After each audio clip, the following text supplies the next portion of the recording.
Assalamualaikum warahmatullahi wabarakatuh. Selamat datang kembali di channel cerita horor Bendy Story.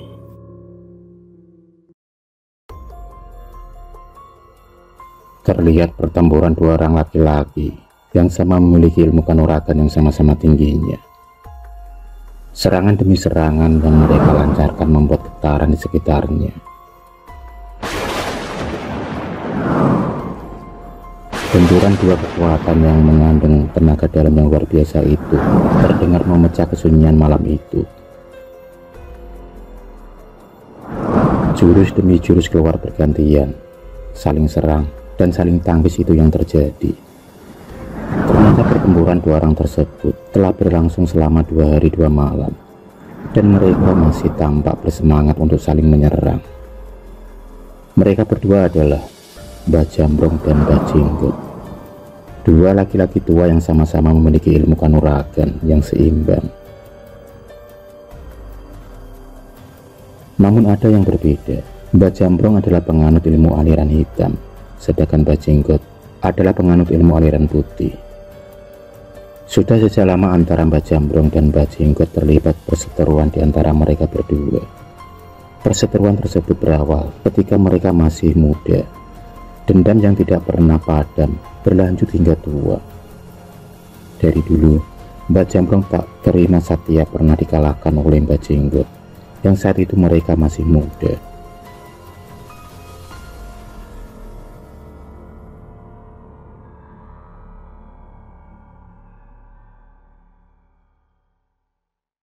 Sebenarnya mereka berdua dulunya adalah sahabat seperguruan dan berguru pada guru yang sama, yaitu kepada Yang Wijoyo, seorang guru yang beraliran ilmu putih. Awalnya mereka baik-baik saja, namun permasalahan pun muncul ketika rasa kecewa Mbah Jambrong muncul.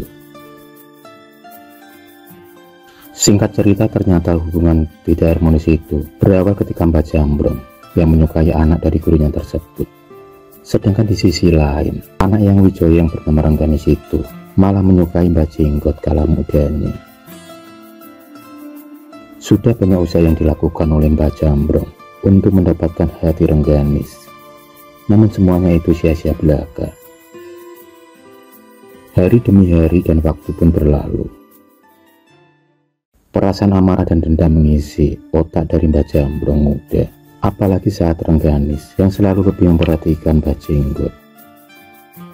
Beberapa kali Mbah Jambrong melihat Mbah Jenggot muda dan Rengganis tengah berduaan. Mereka saat itu tengah mencari kayu di pinggiran hutan bersama.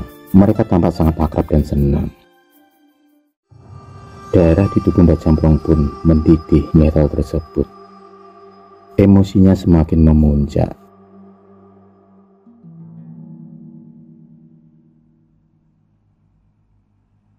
Suatu hari saat Yang Wijoyo sedang melakukan tirakat bertapa di puncak bukit, di saat itulah otak kotor Mbah Jambrong muda beraksi. Nafsu dan hasratnya pada Rengganis sudah tidak bisa dibendung lagi. Suasana saat itu terlihat sangat sepi. Di pondok hanya ada Rengganis dan Mbah Jambrong. Rengganis sendiri sedang memasak di dapur sendirian. Tak lama setelah selesai memasak, Rengganis pun kemudian beranjak pergi ke kamar mandi di sumur belakang rumah, di mana ada satu mata air yang airnya jernih. Rengganis sendiri tak tahu kalau ada sepasang mata yang tengah mengintainya dari kejauhan. Ia tak menyadari akan hal itu.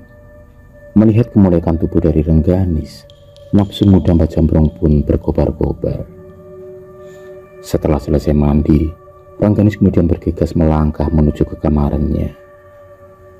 Hanya kain jari yang membalut tubuhnya. Rambutnya yang panjang tanpa hitam berkilauan terkena air. Tubuhnya yang putih mulus, bersih, terlihat sangat segar dan padat dipandang mata.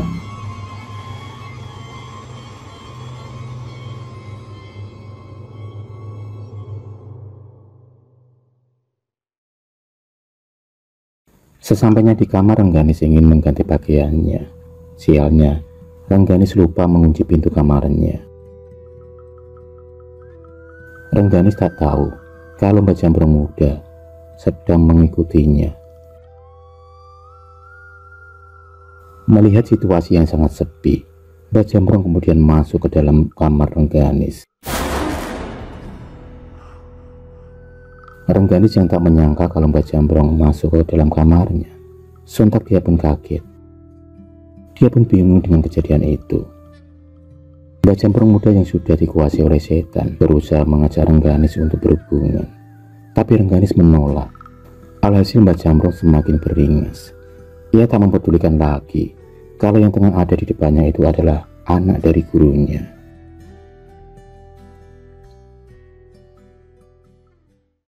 Mbah Jambrong dengan cepat dan gesit segera menerjang tubuh Rengganis. Rengganis yang sedikit memiliki olah kanuraga pun melawan. Ia pun berontak akan serangan dari Mbah Jambrong muda. Namun, ia tak berdaya melawan kekuatan dari Mbah Jambrong muda. Rengganis berusaha dengan sekuat tenaganya, namun usaha itu sia-sia. Akhirnya Rengganis hanya bisa berteriak-teriak sekuat tenaga. Semoga ada orang yang mendengar ceritanya.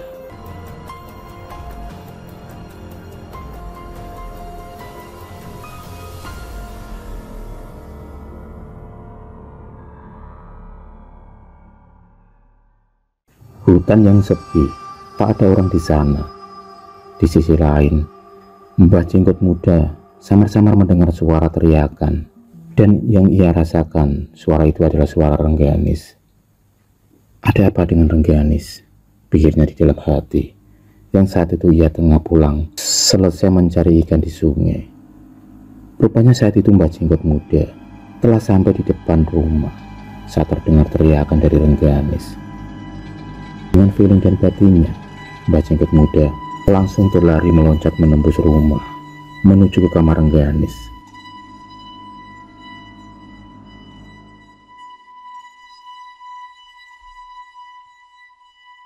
Sebentar kemudian ia telah sampai di kamar Rengganis. Sejurus kemudian, Mbah Jenggot muda langsung menyerang Mbah Jambrong yang tengah berusaha merudah paksa Rengganis. Dengan cepat, Mbah Jenggot membanting tubuh Mbah Jambrong muda hingga terjatuh dan terpelanting di lantai. Mbah Jambrong yang tak terima segera menyerang Mbah Jenggot muda dengan serangan yang cepat. Dua sosok pendekar saling bertarung dengan kekuatan masing-masing.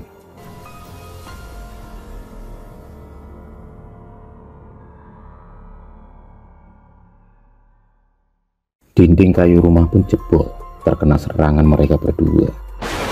Dan pertempuran mereka pun berlanjut di luar rumah. Pertarungan yang sangat sengit di antara mereka berdua. Mereka berdua saling serang, saling tangkis tak terhindarkan lagi. Rupanya ilmu Mbah Jambrong masih di bawah ilmu dari Mbah Jenggot. Kali ini dengan cepat, Mbah Jenggot melayangkan pukulannya yang telah mengenai Mbah Jambrong. Mbah Jambrong pun terpental, jatuh terjerembab ke tanah. Dan seketika itu dia memuntahkan darah dari mulutnya. Darah segar keluar akibat serangan tenaga dalam yang dilancarkan oleh Mbah Jenggot. Rupanya Mbah Jenggot tak main-main dengan serangannya, dan akibatnya sangat luar biasa efeknya pada diri Mbah Jambrong yang terluka parah saat itu.